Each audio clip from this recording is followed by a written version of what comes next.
Hello there, and welcome.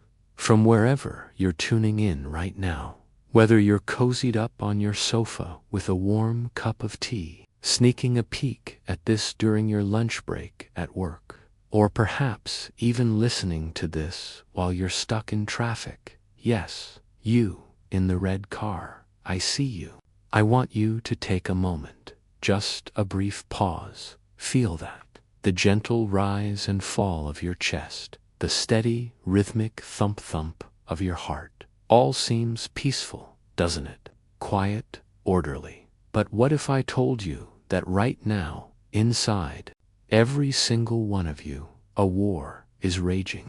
A battle of such epic proportions, with stakes so incredibly high, that it would make the greatest cinematic blockbusters seem like a playground squabble. This isn't a war fought with guns and bombs, but with weapons far more sophisticated and ancient.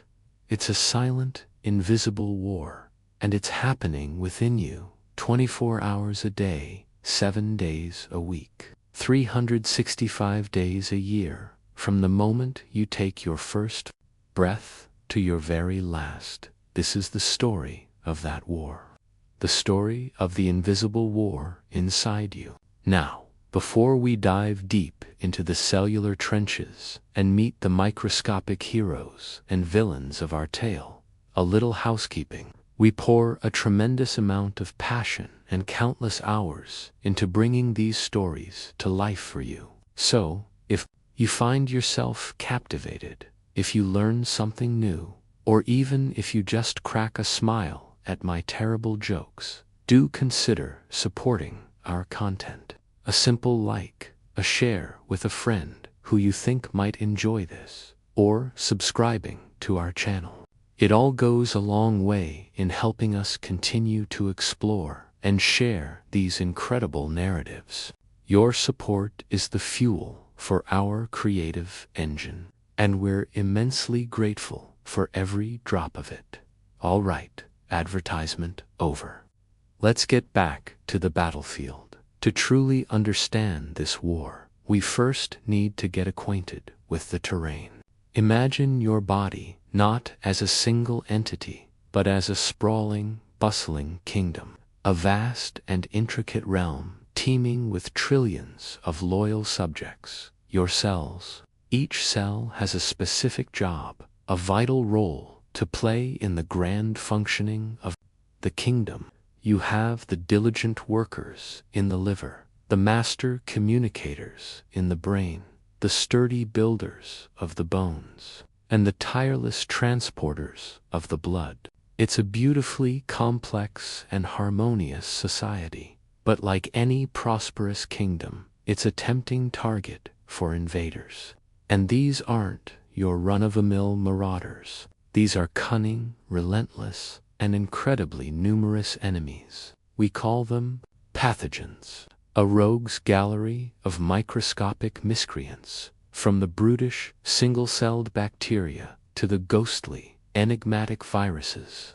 Their goal is simple: to breach the kingdom's walls, plunder its resources, and multiply until they overwhelm it completely. Fortunately, our kingdom is not defenseless. It has a standing army, a force so sophisticated and dedicated that it's the envy of any military strategist.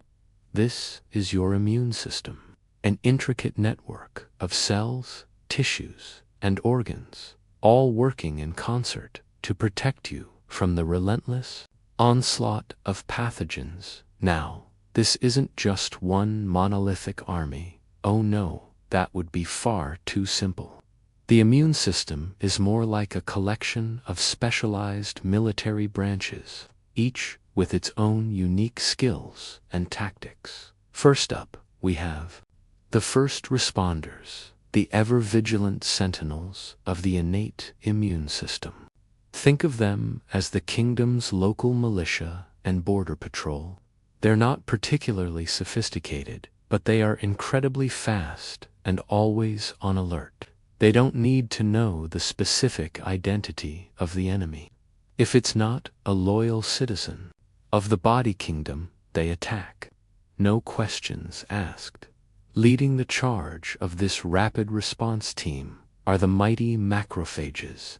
Let's call them the big eaters. Picture a burly, amoeba-like bouncer patrolling the tissues of your body. The macrophage isn't just a fighter. It's also a voracious gourmand. When it encounters an intruder, it doesn't just kill it. It engulfs it, swallows it whole, and then digests it with a cocktail of powerful enzymes. A truly messy, but highly effective way to deal with riffraff. And the macrophage is not just a mindless brute. After devouring an enemy, it does something truly remarkable. It takes a piece of the vanquished foe, a tiny fragment called an antigen, and displays it on its own surface. It's like a warrior, proudly displaying the standard of a defeated enemy. A message to the rest of the immune system. This is what the enemy looks like. Be on the lookout. Then we have the neutrophils. If the macrophages are the bouncers, the neutrophils are the fanatical, kamikaze foot soldiers. They are the most abundant type of white blood cell, and they are utterly fearless. When the alarm is raised, they swarm to the site of an invasion in massive numbers. They are so hell-bent on destruction that they not only engulf invaders like macrophages, but they also release a deadly arsenal of chemical weapons, creating a toxic kill zone that obliterates everything in its path, including themselves. Yes, you heard that right. Neutrophils fight so hard that they die in the process. That yellowish-white substance you see in a pimple or a cut, that's largely the heroic remains of countless neutrophils who sacrificed themselves for the good of the kingdom. A moment of silence for our fallen heroes, please. But the innate immune system, for all its speed and fury, has its limitations. It treats every intruder the same, and it has no memory of past battles. If the same enemy attacks again, the innate response is the same as it was the first time. For a truly formidable defense, the kingdom needs something more. It needs an elite, highly specialized force. It needs the adaptive immune system. The adaptive immune system is the kingdom's special forces. It's slower to mobilize than the innate system, sometimes taking days to mount a full-scale response. But what it lacks in speed, it more than makes up for in precision, power, and, most importantly, memory. This is the branch of the immune system that can learn, adapt, and remember its enemies, ensuring that a second encounter with the same pathogen is met with a swift and overwhelming counterdash attack. At the heart of the adaptive immune system are two of the most sophisticated cells in our entire story, the T cells and the B cells. Let's start with the T cells. Think of them as the generals and intelligence officers of the immune army.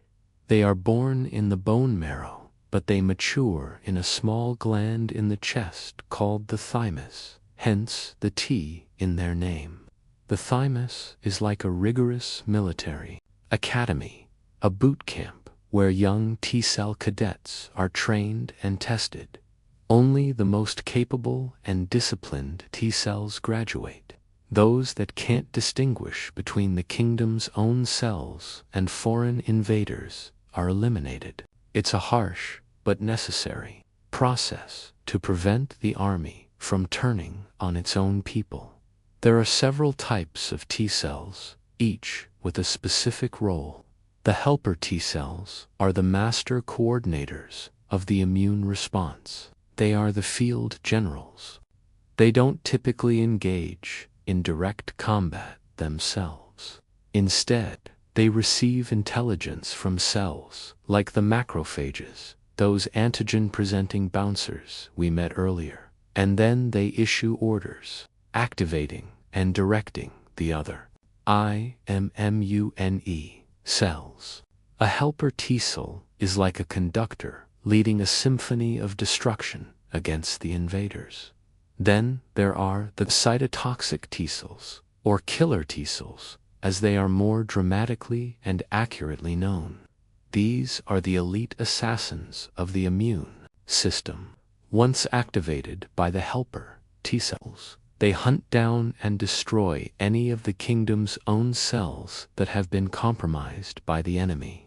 If a cell has been infected with a virus, for example, the killer T cell will deliver a lethal kiss of death, a payload of toxic molecules that triggers the infected cell to commit suicide, a process called apoptosis. It's a brutal but effective way to eliminate the enemy's hiding places and factories for replication.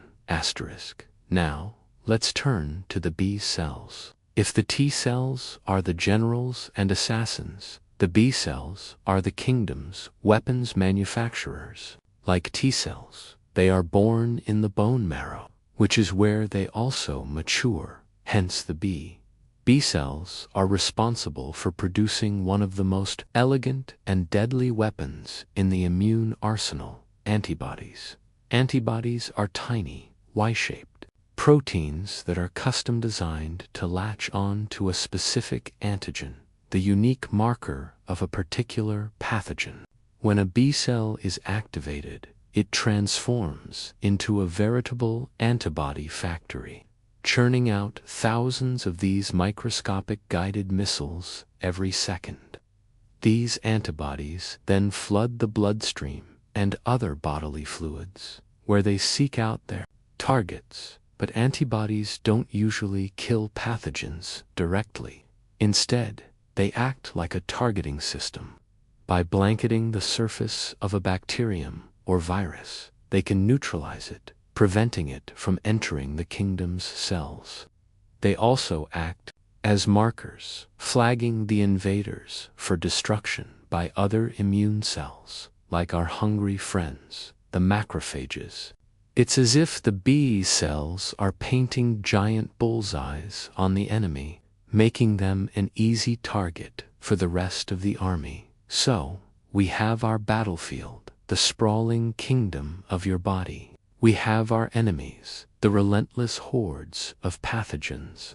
And we have our army, the swift and furious innate immune system, and the precise and powerful adaptive immune system. Now, let's see them in action. Imagine a scene that has played out within you countless times. You're chopping vegetables for dinner, and for a fleeting moment, your attention wavers. The knife slips, and you get a small cut on your finger. It's a minor wound, barely a scratch. But in the microscopic world, this is a major security breach. The kingdom's outer wall, your skin, has been compromised. Instantly, the alarm bells ring. The damaged cells at the site of the cut release chemical distress signals, like microscopic flares, fired into the air. This is the call to arms for the innate immune system. But the invaders are already on the move.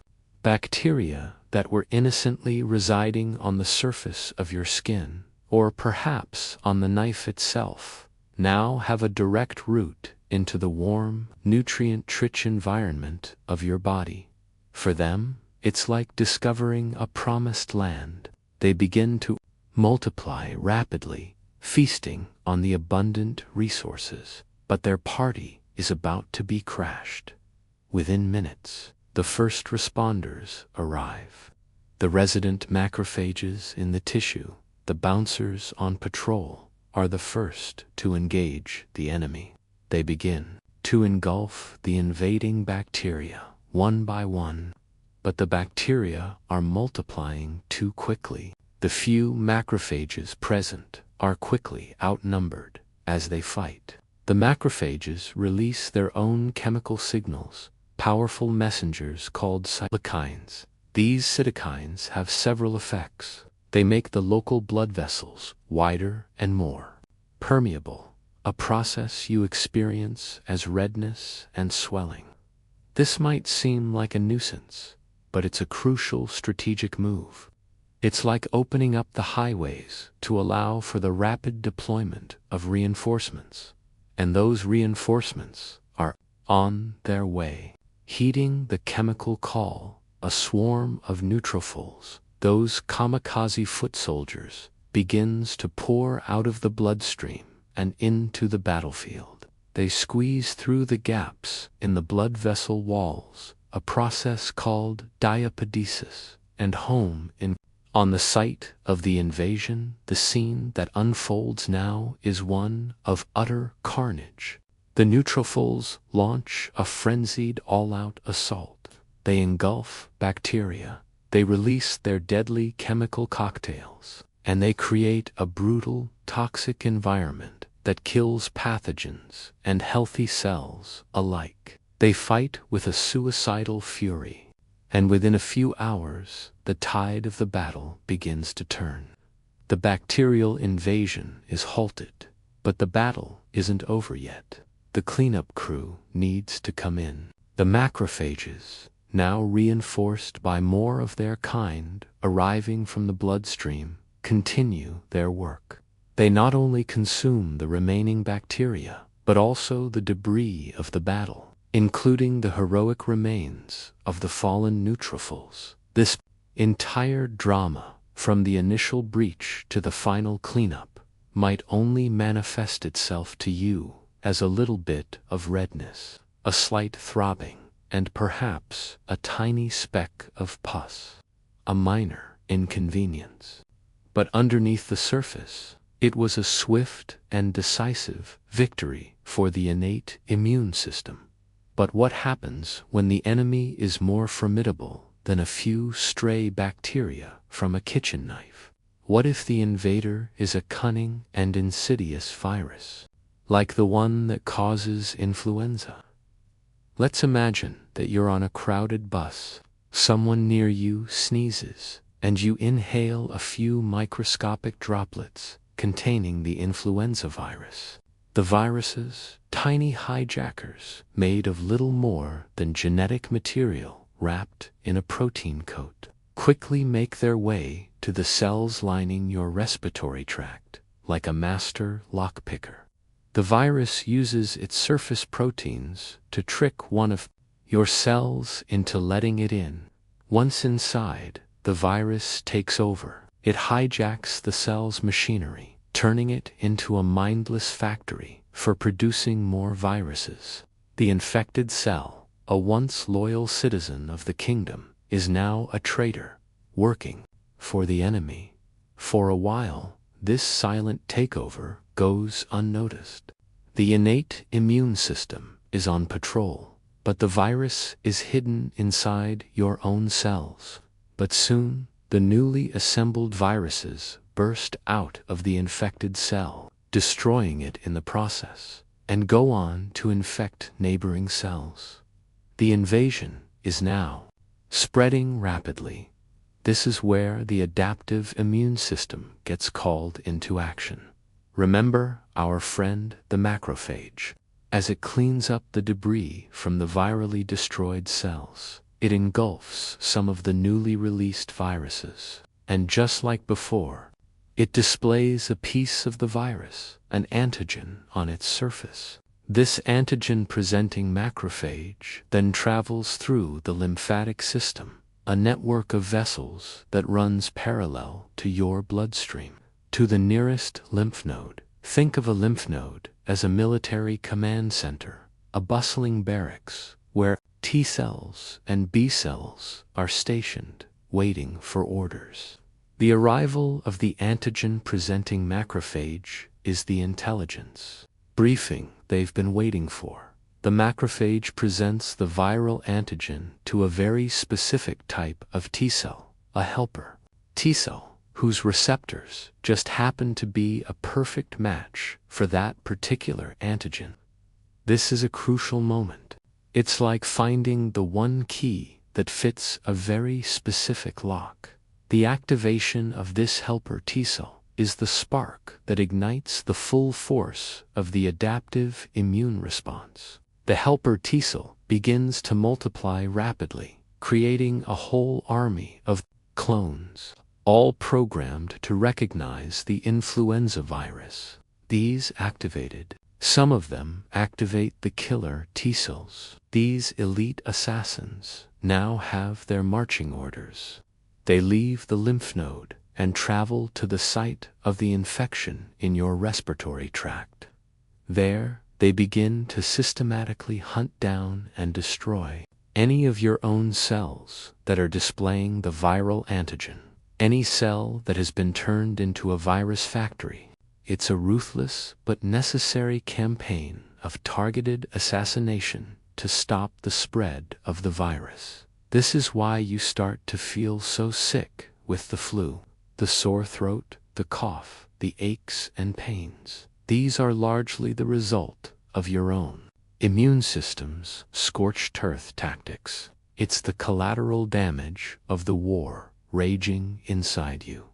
Meanwhile, other activated helper T cells are busy in the lymph node with another crucial task, activating the B cells. They find a B cell whose receptors also match the influenza antigen and give it the signal to go to work. The activated B cell undergoes a remarkable transformation. It becomes a plasma cell, a dedicated antibody-producing machine. It starts pumping out millions of antibodies, all custom-made to target the influenza virus. These antibodies flood your bloodstream and respiratory tract. They swarm the viruses, latching onto their surface proteins. This does two things. First, it neutralizes the viruses, preventing them from infecting new cells. It's like putting a boot on a car wheel. The car is still there, but it can't go anywhere. Second, the antibody-coated viruses become irresistible targets for the macrophages. They are flagged for destruction, and the big eaters happily oblige, gobbling them up over the next few days. This combined assault from killer T cells and antibodies gradually turns the tide of the battle. The number of viruses dwindles, the infected cells are eliminated, and slowly your body begins to recover. But the most remarkable part of this story is what happens next. The war is won, but the adaptive immune system does not forget. After the infection is cleared, most of the T cells and B cells that were created to fight the flu will die off, but a small number of them will remain. These are the memory T cells and memory B cells. They are the veterans of the war, the living record of the enemy you have overcome. These memory cells will continue to patrol your body for years, sometimes for a lifetime. If you are ever exposed to the same strain of influenza virus again, they will be ready. The response will be so swift and so powerful that the virus won't even have a chance to gain a foothold. You might not even realize you were exposed. You are now immune. This, in essence, is the magic of vaccination. A vaccine introduces a harmless piece of a pathogen, a dead or weakened virus, or just a fragment of its antigen to your immune system. It's like showing your army a picture of the enemy without having to fight a real war. Your adaptive immune system mounts a response, creates memory cells, and then you are protected, ready for a future encounter with the real thing. It's an incredibly elegant and effective strategy, a testament to the co-evolution of our bodies and the microscopic world around us. But what happens when the army gets its intelligence wrong? What happens when the intricate system of recognizing self from non-self breaks down? This leads us to one of the most tragic and perplexing chapters in the story of our internal war: autoimmune diseases. Asterisk, in an autoimmune disease, the immune system makes a terrible mistake. For reasons we don't fully understand, it misidentifies some of the body's own loyal cells as foreign invaders and launches an attack against them. It's a civil war, a friendly fire incident of the most devastating kind. Imagine the killer T-cells, the elite assassins we so admired for their precision, suddenly turning their weapons on the very kingdom they are sworn to protect. Imagine the B-cells producing antibodies that target your own tissues. The consequences are devastating. If the immune system attacks the cells that produce insulin in the pancreas, the result is type 1 diabetes. If it attacks the lining of the joints, it causes rheumatoid arthritis, leading to chronic pain and inflammation. In multiple sclerosis, the immune system strips away the protective coating of nerve cells, disrupting communication between the brain and the rest of the body. The war is no longer against an external foe, but against oneself, and the battlefield is no longer a localized site of infection, but the entire body.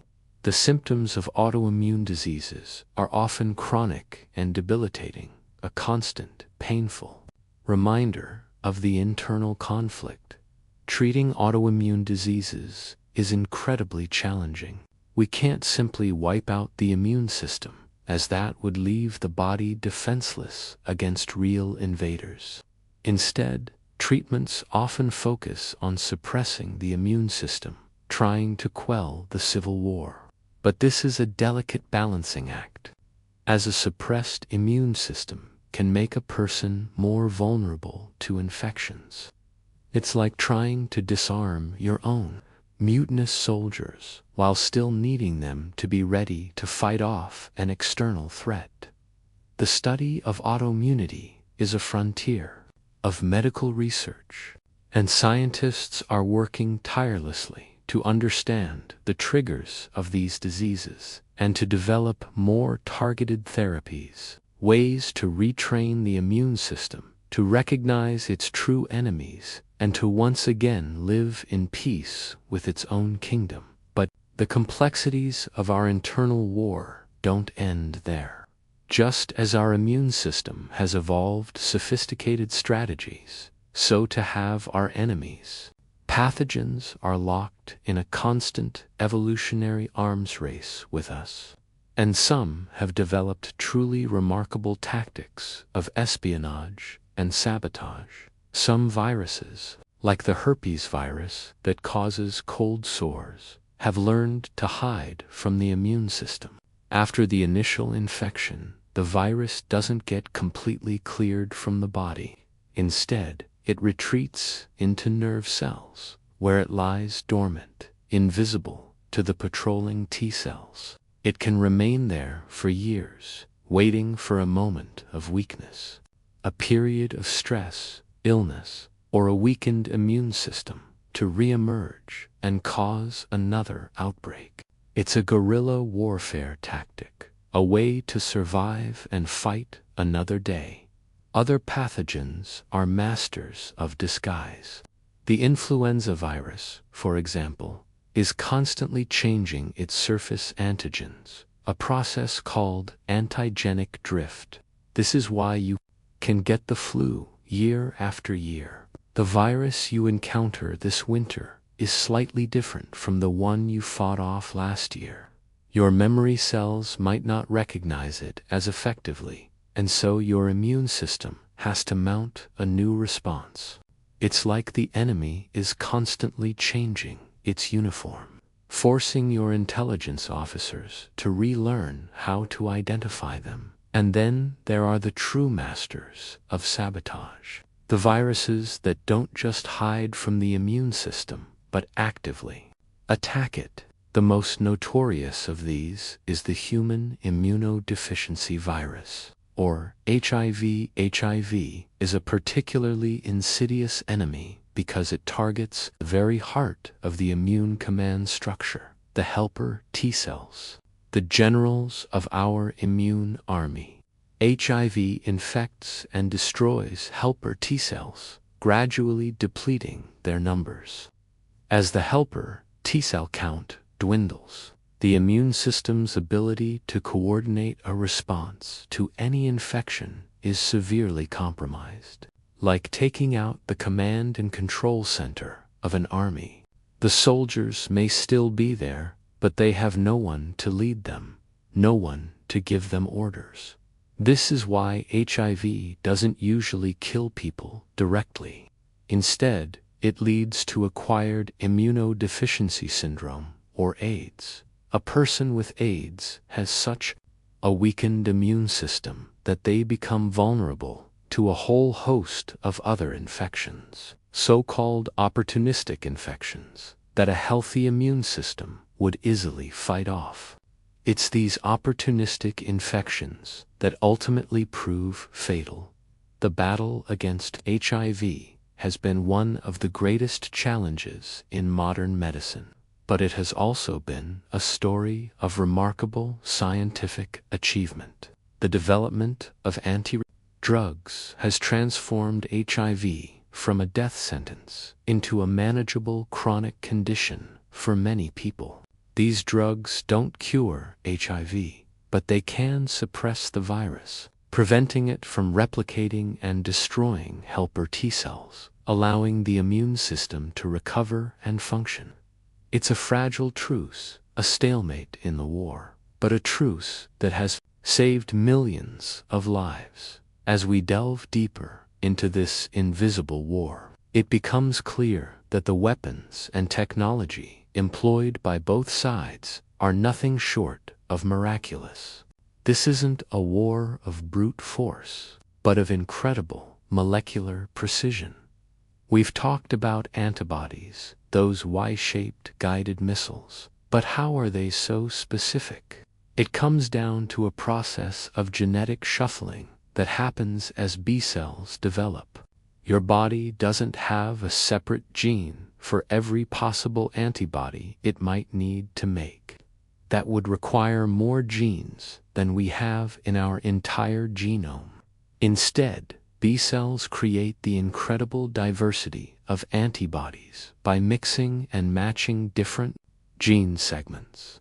It's like having a set of Lego bricks that can be assembled in countless different ways to create a unique shape for every possible enemy. And the communication systems. The language of the immune system is the language of molecules. Cytokines, those chemical messengers we've mentioned, are a perfect example. There are dozens of different types of cytokines, each with a specific message. Some are like a general call to arms, others are like a specific order to attack, and still others are like a signal to stand down and end the battle. It's a complex and nuanced chemical conversation that coordinates the actions of trillions of cells across the entire body. But the technology of our enemies is just as impressive. Bacteria have developed resistance to our antibiotic drugs, evolving new ways to pump out the drugs or to change the targets that the drugs attack. Viruses have evolved to be incredibly efficient at hijacking our cells. The arms race is relentless. This is where we, as conscious beings, can step in and lend our internal army a helping hand. We have become a powerful ally in this invisible war. Vaccines, as we've discussed, are perhaps the most powerful form of foreign aid we can provide. They are a way to train our immune system without the risks of a real infection. They are a testament to our understanding of the enemy and our ability to use that knowledge to our advantage. Antibiotics have been another game changer. For much of human history, a simple bacterial infection could be a death sentence. The discovery of antibiotics in the 20th century gave us a powerful weapon to fight back. saving countless lives. However, the overuse and misuse of antibiotics have led to the rise of antibiotic-resistant bacteria, a stark reminder that our enemies are constantly adapting. And medical science is constantly developing new ways to support our immune system. From antiviral drugs to new types of cancer therapies that harness the power of the immune system to fight tumors, we are finding more and more ways to become active participants in our own internal defense. But perhaps one of the most fascinating and recently discovered allies in our internal world is not something we've created, but something that has been with us all along. I'm talking about the microbiome. For a long time, we thought of bacteria as purely our enemies.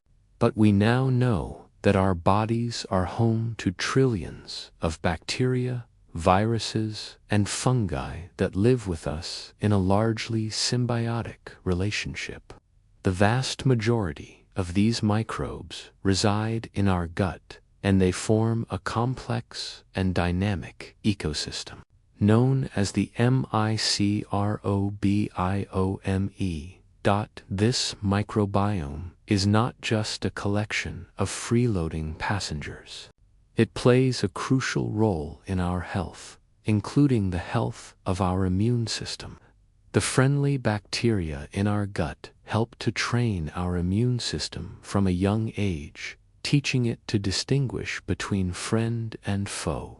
They also compete with pathogenic bacteria for resources and space, making it harder for invaders to gain a foothold. It's like having a friendly nation living within our kingdom's borders, a nation that helps to keep out the troublemakers and that contributes to the overall prosperity of the realm. The health of our microbiome is increasingly being recognized as a key factor in our overall health. And researchers are exploring ways to manipulate the microbiome through diet and probiotics to improve our immune function. So, let's return to the scene of our battle. The flu virus has been defeated. The infected cells have been cleared. The cleanup crew has done its job. The war is over. For now, what's left is a return to peace, but it's a new kind of peace. It's a peace born of experience. The memory cells, the veterans of the flu war, now patrol the kingdom, a silent, ever-vigilant reminder of the victory that was won. The kingdom is stronger, more resilient, and better prepared for the future. And this incredible drama, this epic saga of invasion, battle, and remembrance is playing out inside you right now. With every breath you take, with every beat of your heart, your immune system is there, patrolling, protecting, and fighting for you. It's a war with no truces, no ceasefires, no moments of rest. It's a war that you are winning every single day. The fact that you are here, alive and well, reading this, is a testament to the incredible power and resilience of your internal army. So, the next time you feel a little under the weather, the next time you have a fever or a cough, remember the incredible battle that is being fought on your behalf. Don't be too hard on yourself. Your body is not failing you. It is fighting for you. The symptoms you feel are the signs of a fierce and dedicated defense. And perhaps take a moment to be grateful for this invisible war inside you.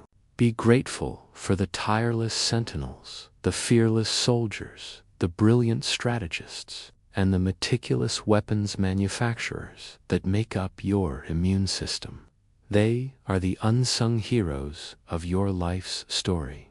And as our own story comes to a close, I want to thank you for joining us on this journey into the microscopic world within.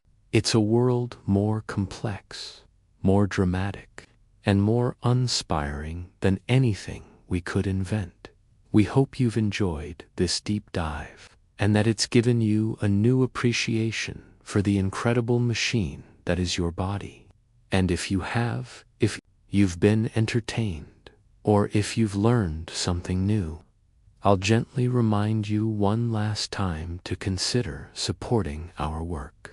Your support, in whatever form it takes, allows us to continue telling these stories, to continue exploring the wonders of our world, both seen and unseen. From all of us here, thank you for watching, thank you for listening, and most of all, thank you for being the incredible, walking, talking, thinking, feeling battlefield that you are. Stay healthy, stay curious, and we'll see you next time.